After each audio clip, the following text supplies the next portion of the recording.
Sud Radio André Berkoff. Ça balance pas mal. Berkoff dans tous ses états, ça balance pas mal sur Sud Radio. Pas la peine de chercher ailleurs, je suis énervé, on nous laisse crever, ça me met hors de moi.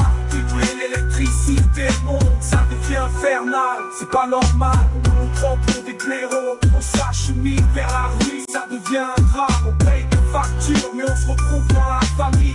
On va laisser les riches prospérer, les pauvres à Ouais, un rap que on a fait à Sud Radio avec Thibaut Sadler. Bonjour Romain Le Gaster. Bonjour André Berkoff. Évidemment, comme tout le monde, enfin comme tous ceux qui sont sur les réseaux sociaux, je vous ai écouté. J'ai écouté ce que vous avez dit et quand vous dites effectivement, je résume. Quand vous avez dit, voilà, il y a 4 ans, j'avais pour rêve de reprendre cette petite entreprise bretonne qui me permet d'allier les enjeux industriels, écologiques et sociaux dans notre belle région. Vous vous occupez des bûches, les bûches densifiées, une petite PME industrielle bretonne bois et bûches qui produit des bûches densifiées dans le Morbihan, en Bretagne. Très bien. Et alors, aujourd'hui, même chez nous, chez Valérie Expert et Gilles Gansman, on parlait de la France Startup Nation. C'est bien, la France Startup Nation. Mais quand on voit pour vous, et justement raconter, qu'est-ce qui se passe et pourquoi vous avez poussé ce cri d'alarme, ce cri au secours sur les réseaux sociaux, et vous étiez au bord des larmes, et on peut se comprendre, parce que vous n'y arrivez plus. Vous ne pouvez plus continuer. Bah c'est moi, je veux bien continuer, mais encore faudrait-il que je puisse en avoir les moyens. C'est-à-dire que moi, je suis une petite PME industrielle qui produit, comme vous le disiez à l'instant, des bûches densifiées. Mais pour faire tourner une usine, quel que soit finalement le produit qui sort de ces chaînes, il faut de l'énergie. Et l'énergie a subi l'année dernière une véritable explosion sans fondement finalement, puisque la preuve c'est qu'on a eu, moi j'ai une facture qui a été multipliée par 2, puis par 10. Et puis qui est revenu multiplié par 4, on finit par être content de n'avoir une facture que multipliée par 4. Mais on peut pas, alors déjà, si vous voulez, dans l'industrie, on peut pas vivre avec une incertitude permanente. Bien sûr. Donc moi, Quels étaient les chiffres, pardon, Romain Le Gaster, pour ces factures d'électricité? Vous êtes passé de 4 000 à 15 000 à un moment donné, c'est ça? Non, je suis passé de 4 000 à 8 000, de 8 000 à 40 000, et de 40 000 à 15 000. En combien de temps, ça? Donc, si vous voulez, en un an à peu près. En un an. J'ai eu les 3 premiers mois de 2023 où la facture était de 40 000, donc elle est passée de 4 000 à 40 000, donc fois 10. Alors, je rappelle, moi je suis EDF Canal historique, j'ai pas joué oui, c'est ça. les spéculateurs, pas joué les concurrents, les spéculateurs. Oui. Non. Ah, vous êtes EDF, absolument. Voilà, EDF Canal historique, comme j'aime le rappeler. Ouais. Donc j'allais dire le client lambda, le client classique d'EDF, voilà. Je rappelle également, parce que parfois on me dit mais c'est bizarre de produire de la bûche densifiée qui est un produit écolo en utilisant de l'énergie. Je rappelle que même une éolienne consomme de l'énergie et que moi quand je consomme 10 en énergie, je rends 100 en énergie, puisque le pouvoir calorifique de mes bûches, c'est 100 fois, c'est 10 fois le rapport d'énergie que je consomme pour les produire.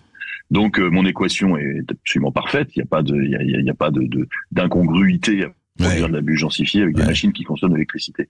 Non mais, je suis absolument halluciné de cette variation du prix de l'énergie, du prix de l'électricité pour vous, de vos factures en un an.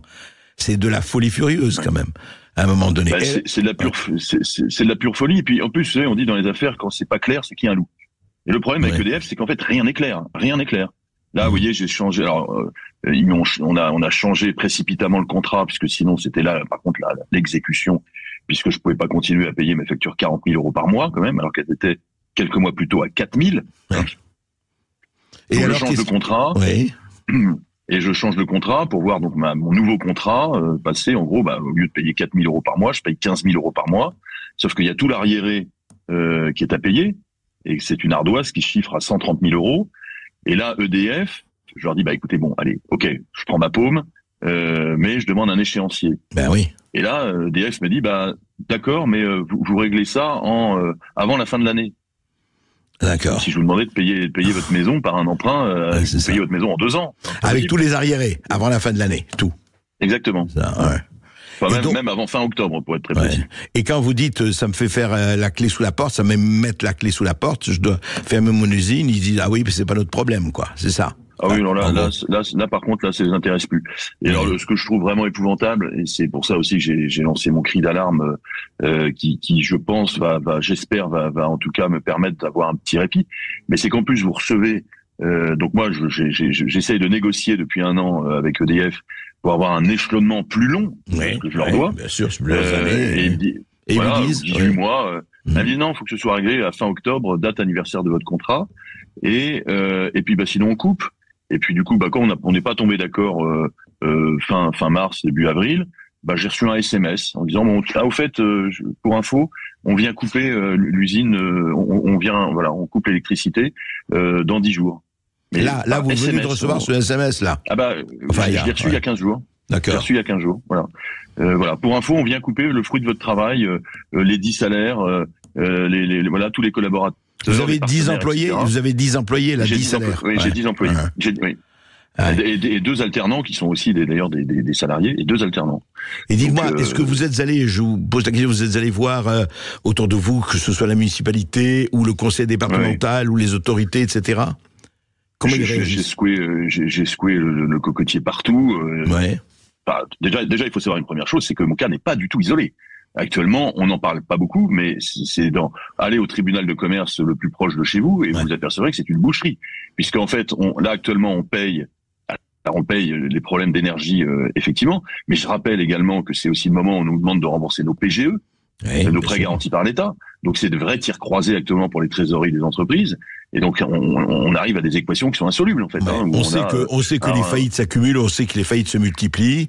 Mais alors justement, quand vous avez secoué le cocotier, vous avez eu des réponses ? Vous avez eu des gens qui ont réagi, enfin qui vous ont dit oui, on va vous aider, ou on va essayer de faire quelque chose ? Alors, déjà, j'ai eu beaucoup de témoignages sympathiques, mais objectivement, même le cabinet de la ministre Olivia Grégoire, qui franchement s'est mobilisé, je peux pas dire le contraire, mais quand même le cabinet de la ministre me dit on peut pas faire grand chose, je me demande qui est souverain dans ce beau pays désormais, puisque quand on m'explique oui, c'est comme ça, on n'y peut rien, c'est l'Europe. Ça va être intéressant. On n'y peut rien, c'est l'Europe, c'est devenu le mantra absolu. On n'y peut rien, c'est l'Europe, absolument. Exactement. Donc ça va être intéressant le 9 juin prochain d'ailleurs, puisqu'on sera peut-être amené à se rappeler de ces phrases un peu qu'on a reçues régulièrement dans les oreilles. C'est pas de notre faute, c'est l'Europe. C'est pas de notre faute, c'est l'Europe. Je rappelle qu'il y a quand même d'autres pays qui ont fait d'autres choix, le Portugal et l'Espagne. L'Espagne, absolument. Absolument. Il semblait pas que l'Espagne ait été boutée hors de l'Europe et était obligée de sortir. Juste, alors vous lancez une cagnotte, je dis Romain Le Gouaster, parce que je pense que beaucoup d'éditeurs, soit qui sont dans votre cas pour certains et leur entourage, et soit que... Alors, comment peut-on joindre, et pour ceux qui sont intéressés, participer ou faire des dons, etc. Parce qu'effectivement, vous êtes face au mur.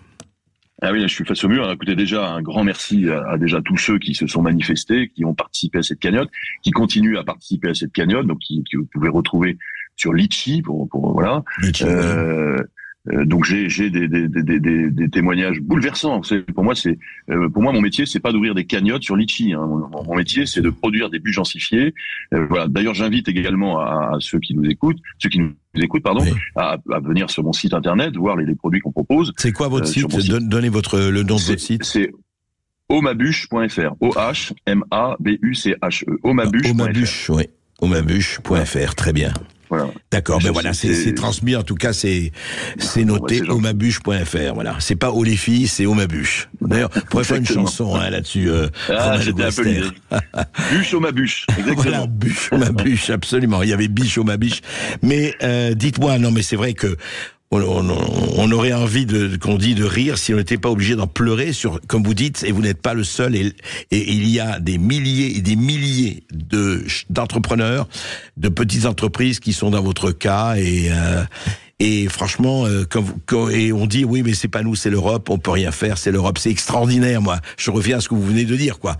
Cette espèce d'aveu d'impuissance, on se cache derrière l'Europe, alors on fait des élections, pourquoi ? Enfin, c'est vraiment une question qu'on peut se poser. Oui. Oui, et puis c'est aussi, on paye cette politique du en même temps, c'est-à-dire qu'on veut en même temps réindustrialiser la France et en même temps on fait exploser les prix de l'énergie. Ouais. À un moment, faut faire un choix en fait. C'est pas possible de dire le tout et son contraire. C'est pas possible.